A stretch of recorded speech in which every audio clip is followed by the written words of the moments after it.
também. Sim, e aí ele começa na página 34 dizendo: no eterno passado nada era real, tudo era possível. Por possível nos referimos àquilo que não existe, mas que pode vir a existir. E para que algo possa vir a existir, tem que haver a ação de uma causa. A ciência penumbrista fala em acaso, né, ou o surgimento randômico das coisas, que é sem orientação, né? Mas o que é o acaso senão a negação da causa? Se pensarmos que houve um tempo que tudo que existe não existia, mas era possível existir, isso nos leva à seguinte pergunta: então onde estavam essas possibilidades? Se dissermos que essas possibilidades estavam no nada, então o nada teria que ser um ato carregado de potências, onde residiriam todas as possibilidades, isto é, tudo quanto é possível. Portanto, esse pensamento, além de incoerente, é ilógico e sem sentido, porque do nada não pode surgir, porque no nada, porque no nada não pode haver nada, nem em ato, nem em potência, Nada é o que não existe, e o não ser é a negação de algo e da possibilidade. Então ele está desenvolvendo aqui o argumento na estrutura de uma filosofia que é antiga, tá certo? Que na atualidade ela não goza de muito respeito, né? Não tem assim, hoje principalmente com a influência de outros pensadores, né? De Kant, de John Locke, de outros pensadores que fundamentam as bases da ciência da atualidade. Esse pensamento aqui, ele como que ficou meio relegado à filosofia do passado, né? Mas se você observar ele sem preconceito, se você observar ele dentro da sua construção, você vê que ele é lógico, que ele faz sentido, né? Que de fato ele explica algumas coisas que muito daquilo que se chama de ciência na atualidade e que na verdade está muito carregado de certas doutrinas, né, filosóficas, políticas, né, de certo posicionamento anti-sobrenaturalista. Você vê que na verdade sim, explica muito bem algumas coisas, explica muito bem algumas realidades, algumas situações que não são satisfatoriamente explicadas pelo acaso, né, pelo surgimento aleatório, pelo surgimento do nada. Então, quando ele começa a desenvolver o raciocínio, ele diz o que o nada produz, o que a não ação produz, né? O que pode surgir que não tenha sido causado, o que pode surgir que não tenha sido orientado, né? Que não tenha sido engendrado por uma mente inteligente. Então, quando ele começa a desenvolver isso é um pensamento básico, é a base da lógica. Então, se houve uma causa, houve um causador. Se há um ser, então houve o criador desse ser. E a partir daí que ele fala de ato e potência. Então, quando ele fala de ato e potência, ele diz, olha, existe a potencialidade da existência. Então, algo está carregado dessa potencialidade de existir. Por quê? Porque houve um ato causador. Então, existe o ato para desencadear, tá certo? Estes acontecimentos. E cada acontecimento é a potencialidade para o novo. Então, na cadeia desses eventos, e aí o filósofo vai desenvolver isso, principalmente quem trabalha muito esse entendimento é Alberto da Cantuária, se não me engano, acho que é Abelardo, não, é Alberto da Cantuária mesmo, que desenvolve muito bem esse tipo de pensamento. Ele diz, olha, é básico da lógica, para que haja então o desenvolvimento de toda essa cadeia de eventos, houve necessariamente um ato, tá certo, produzido por alguém que não precisou ser causado, alguém que causa todas as coisas sem necessitar ser causado, para que ele seja a causa maior de tudo, para que ele possa então ter força para dar início a toda essa sequência. Então, para que ele seja, né, este alguém que dá início a essa sequência de acontecimentos, ele é um ato por essência, tá certo? Ele é puro ato, ele não foi causado por ninguém, não foi engendrado por ninguém, mas ele é a causa primária de todas as coisas, ele é aquele que dá início a toda essa sequência. Então é a partir daí que ele desenvolve essa lógica. Então essa lógica, por mais que muitas das vezes ela seja desprezada hoje, mas ela não sofreu até hoje a substituição de uma explicação melhor. Então muitas das vezes o que você tem é muito daquilo que se constrói a partir de alguma linguagem técnica, uma linguagem complicada, tá certo?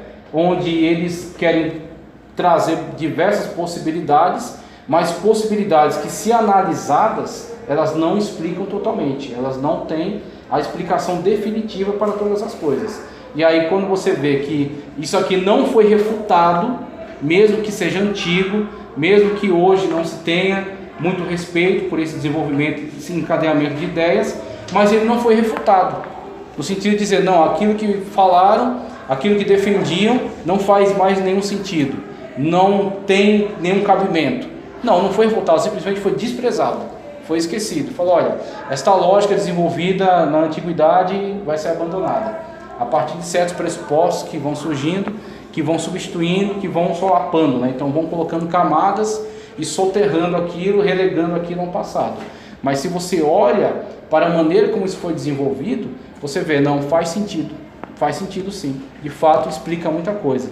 E aí quando você tem, por exemplo, na atualidade, e eu recomendo a todos vocês, eu recomendo seriamente, entre no YouTube, pesquisa lá, Adalto Lourenço, tá? Vejam os vídeos de Adalto Lourenço, você vai ver o que é alguém com uma linguagem científica, uma linguagem muito mais técnica, muito mais profunda, né, do que essa que eu estou abordando aqui, colocando para você as razões do porquê ele defende, né, esses pontos de vista. Por exemplo, Adalto Lourenço, ele defende que você tentar submeter a Bíblia a certas teorias científicas e adequá-la a elas é uma heresia sem precedentes. Por quê? Porque a ciência, ela é constituída de hipóteses.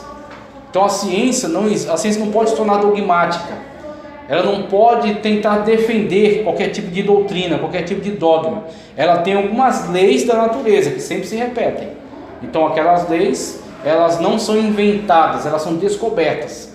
É a própria natureza que apresenta determinadas leis. Então sempre acontece daquela maneira, sempre que fizerem um teste vai dar o mesmo resultado. Então tem essas leis. Agora, a partir dessas leis há uma interpretação. Então, conforme eles vão descobrindo mais coisas, eles vão construindo hipóteses e vão testando essas hipóteses. Mas não necessariamente essa hipótese se torna um dogma. Então, mais para frente pode surgir uma outra hipótese que explique melhor e aquela fica desprezada, né? Aquela fica esquecida. Ele falou mesmo, pega um livro de biologia de 10 anos atrás e estuda para o vestibular. Você não vai passar. Por quê? Porque mudou. Muita coisa mudou, muita coisa foi descoberta. Aí ele falou alguma coisa sobre o DNA. Falou que antigamente acreditava-se que boa parte do DNA era lixo. Que só uma pequena parte, né, que era aproveitável. Que o resto era... Hoje mudou. Ele sabe que tudo aquilo está relacionado na construção, né, de todas as informações do ser. Então, a ciência muda e essa é a natureza da ciência, tem que ser assim mesmo. Ela não pode se tornar agora defensora. A ciência não serve nem para você explicar Deus, nem para você explicar que não existe Deus. Ela simplesmente constrói essas teorias em cima das evidências e apresenta essas hipóteses que podem ser verdade, mas que podem futuramente ser descobertas outras evidências que as destroem, as modificam, as alteram, tá certo? Então ele diz, olha, como é que a Bíblia trata isso? A Bíblia é uma revelação. Então, se a Bíblia é uma revelação, ela é uma verdade que veio direto de Deus. E aí, quando você pega os dados apresentados pela Bíblia Sagrada, e se você tiver o recurso para fazer ali os testes, para você examinar aquelas informações diante do livro da natureza, que ele até fala, existem 2 livros que Deus escreveu. Um é a Bíblia, que é o livro das suas palavras, e outro é a natureza, que é o livro dos seus atos, das suas ações. Então, quando o cara estuda o livro da natureza com mente aberta, tá certo? Sem esses pressupostos ideológicos do antissobrenaturalismo, né, do ateísmo, do materialismo, ele vai se deixando influenciar pelas evidências, né? De fato, analisando de forma responsável. ele diz, você encontra ali inúmeras comprovações da veracidade bíblica, tá certo? Expostas na ciência. Ele apresenta várias, todos os vídeos dele, eu procuro sempre observar a análise que ele faz. Ele é o defensor de uma ala que ainda não é muito compreendida, tá certo? Mas que eles estão fazendo com que isso tenha mais volume, seja mais estruturado, mais respeitado, que é o chamado criacionismo científico. Então não é o criacionismo bíblico, nem o criacionismo religioso, é o criacionismo científico, onde o pressuposto deles não é provar que Deus existe, mas sim analisar as evidências sem o preconceito, né, sem a ideia preconcebida de que não seja possível a hipótese da criação. Então é possível que o universo tenha sido criado. Foi Deus? Não é objeto de estudo do criacionismo científico. Ele simplesmente diz, olha, a partir da estrutura do universo, nós vemos que há necessidade de um ato criador, a necessidade de uma inteligência condutora desse processo. Então é o escopo, né, do estudo deles. Uma vez que eles se dedicam a isso aí os dados que eles levantam podem ser aproveitados. Às vezes é aproveitado por nós, pelo hinduísmo, né, pelo espiritismo, por aí vai. Mas são dados importantes, são dados científicos, com pessoas que têm gabarito nessas áreas: físico, químico, biólogo, paleontólogo, geólogo, vários trabalhadores aí das ciências que estão envolvidos, tá certo? Nisso aí, é muito importante. Seguindo aqui tem argumentos em prol da existência de Deus. Aí ele vai trazer alguns argumentos muito importantes. Em tela, o que eu coloquei? A ideia de que houve um tempo em que nada existia só tem sentido admitindo-se a realidade do ser de Deus.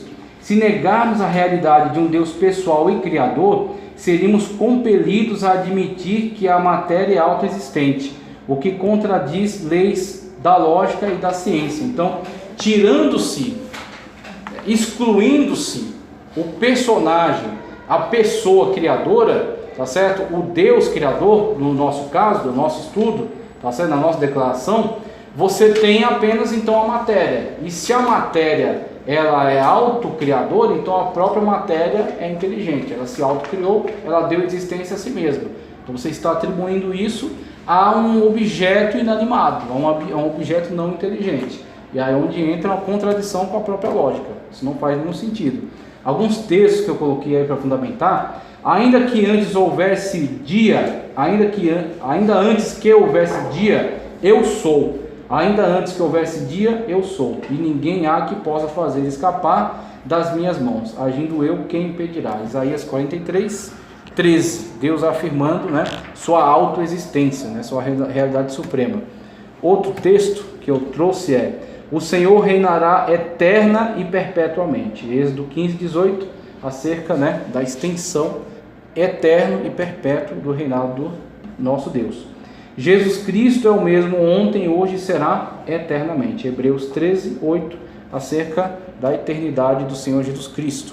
Argumentos em prol da existência de Deus. Aqui, vamos lá.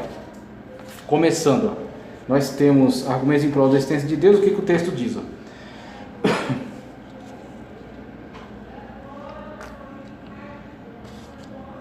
O esforço para demonstrar a existência de Deus resultou-se numa das tentativas mais elevadas da mente humana, no sentido de se depreender do mundo físico, saindo do tempo e do espaço, indo além das fronteiras sensíveis ou fenomenais da existência humana.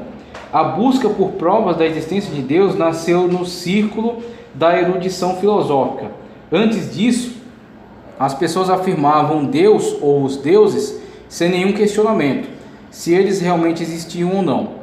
Mas com o passar do tempo, o homem passou a se interessar por essa questão de maneira tão elevada que ela se tornou o tema mais importante da filosofia humana. Até onde sabemos, o primeiro filósofo ocidental que elaborou um argumento racional em prol da existência de Deus foi Aristóteles. Não se sabe exatamente se a busca por provas da existência de Deus resultou de questionamento religioso ou simplesmente de curiosidade humana. Aí você vê as duas qualidades de conhecimento, né? Então, ele fala aqui de Aristóteles, né, que desenvolveu uma pesquisa, um método, né, de pesquisa muito importante. e você tem dentro da filosofia e partindo para a teologia, sendo aproveitado pela teologia, as figuras de Platão e Aristóteles. Então, Sócrates nem tanto, porque Sócrates ele começa a desenvolver o seu método, e aí quem vai nos descrever, né, discursos e o método de Sócrates vai ser Platão. Então você tem Sócrates aí como o grande início, né, dessa forma de filosofia, não centrada mais no cosmos, mas centrada no homem, antropocêntrica. E aí com Platão você já vai ter um desenvolvimento posterior com algumas ideias interessantes que vão sendo aproveitadas. Então, tanto com Platão quanto com Aristóteles. Então, com os dois, você vai ter muito desse conteúdo filosófico que vai ser absorvido pela teologia. Primeiro Platão, que vai ser absorvido por Agostinho. Então, Agostinho de Hipona, ele mergulha, né, nesse mundo platônico e ele aproveita muito dessas ideias na teologia. Ele vai falar do mundo das ideias, né, da metafísica, e vai associar isso, né, à teologia, desenvolvendo argumentos muito importantes.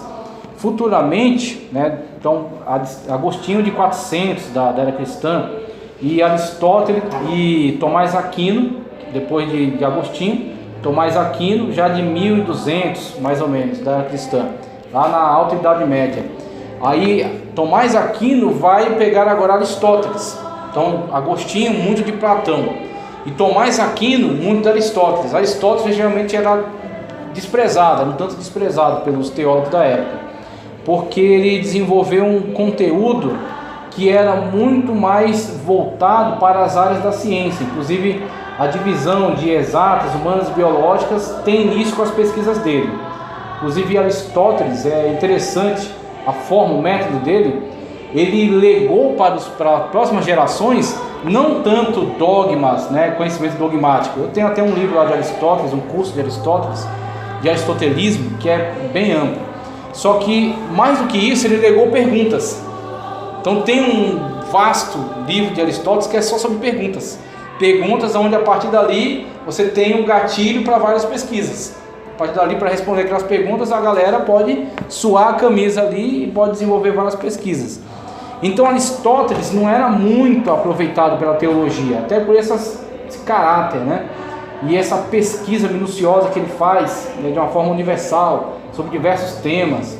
Então Platão sempre foi muito mais aproveitado, era muito mais interessante, a questão do mundo das ideias, da metafísica, era fácil aproveitar isso, espiritualizando, né, trazendo para uma ideia de mundo espiritual, mundo material, tudo mais.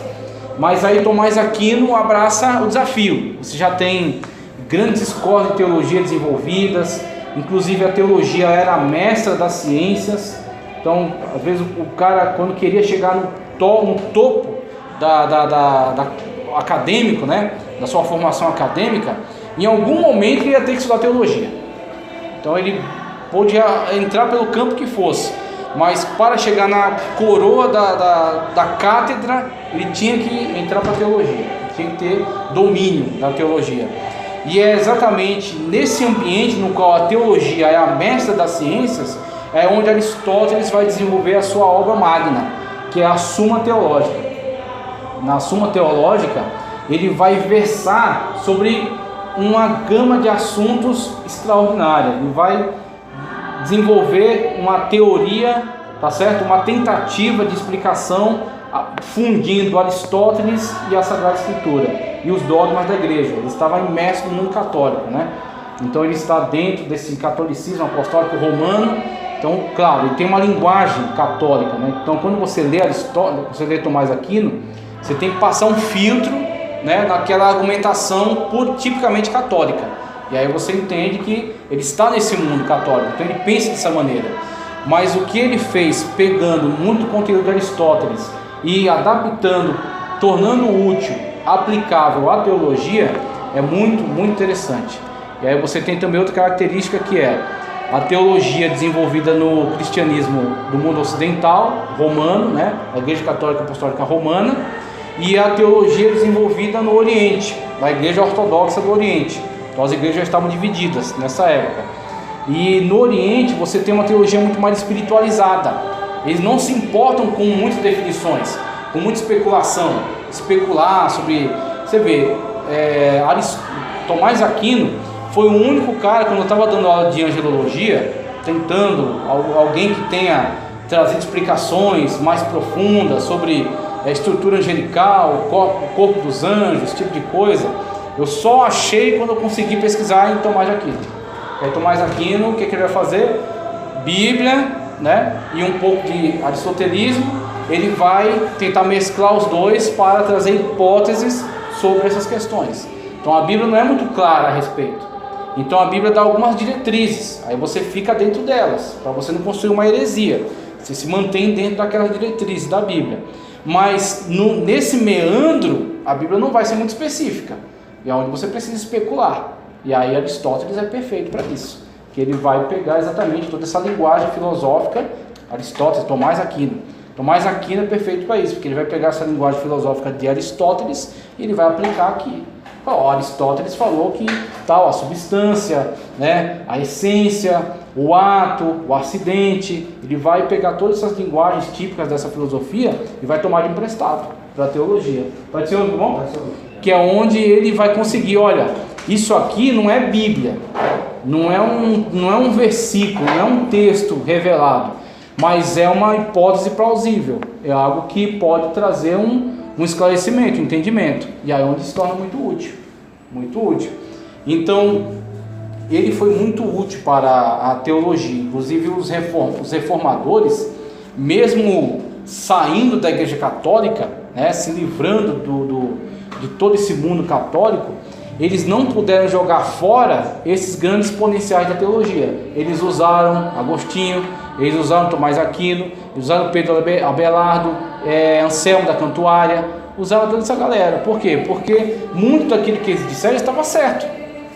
De fato, fazia sentido. Era uma boa estrutura de pensamento. Aí você tem que passar um filtro, tirar a apologia que eles fazem da Igreja Católica, você tira isso e usa aquilo que é útil para nós, que é o que ele está fazendo aqui. Ele está exatamente fazendo esse uso aqui para tentar nos dar alguma base de pensamento a respeito de coisas que são do mundo espiritual, a existência de Deus, a natureza de Deus, tá certo? O tempo, né, a eternidade de Deus. Então, está aproveitando disso para que nós possamos ter um meio, né, um modo de trabalhar com esses temas tão fora da nossa realidade, né?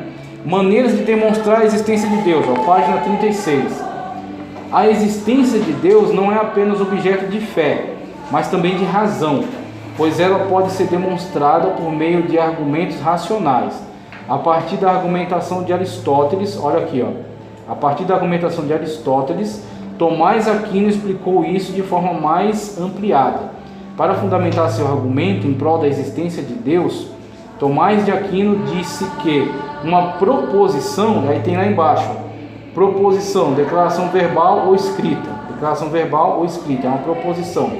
Uma proposição, declaração verbal ou escrita, pode ser evidente de dois modos. Primeiro, em si mesma e para nós. Primeiro, em si mesma e para nós. Segundo, em si mesma, mas não para nós. E é onde você vai ter a proposição verbal ou escrita, ela é evidente, autoevidente. Primeiro, em si mesmo e para nós, ou seja, todos estão de acordo, facilmente.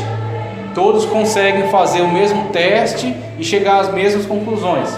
E aí ele vai usar aqui, por exemplo, a questão do limão. O limão é azedo. Eu digo para você, olha, o limão é azedo. Aí como que você consegue constatar a mesma coisa? Chupa um limão. Realmente ele é azedo. Então essa é uma declaração, a minha proposição, o limão é azedo. Você consegue facilmente chegar na mesma conclusão do que eu. Então ela é autoevidente em si mesma e para qualquer pessoa. É aberta, tranquila. Agora uma outra proposição que é um pouco mais complicada e que vai necessitar aí de um pouco mais de investigação é, por exemplo, acerca da existência de Deus. Eu posso dizer para você, olha, eu tenho certeza que Deus existe. E aí você pode perguntar para mim, tá, como? Mostra para mim, mostra Deus para mim, né? Ou deixa eu tocar em Deus, já que ele existe. Então quando você coloca essa questão, mesmo que para mim não reste dúvidas da existência de Deus, todas as evidências e tudo mais, mas essa declaração, ela é auto-evidente para mim, mas não necessariamente para você. Então você pode talvez não reconhecer, não dar valor ao meu testemunho. Eu digo para você, eu sinto a presença de Deus, eu sinto o mover de Deus na minha vida, eu sinto alegria, eu sinto perdão, eu oro, Deus fala comigo, Deus revela coisas para mim. Então eu posso dar todas essas declarações para você. E mesmo que eu tenha autoridade, não necessariamente você pode ratificar essa autoridade, ratificar essa declaração. Tá, você está dizendo tudo isso. Isso pode, inclusive, relativismo. Isso pode ser verdade para você, mas não necessariamente é verdade para mim. Fala, não estou dizendo que você está mentindo. Eu estou dizendo que isso é verdade para você. Você vê isso, você sente isso, você vivencia isso, mas eu não vivo, eu não sinto, eu não vivencio essa realidade. Então isso é uma realidade particular sua. Aí relativizou a questão, né? Para você é verdade, mas para mim não necessariamente.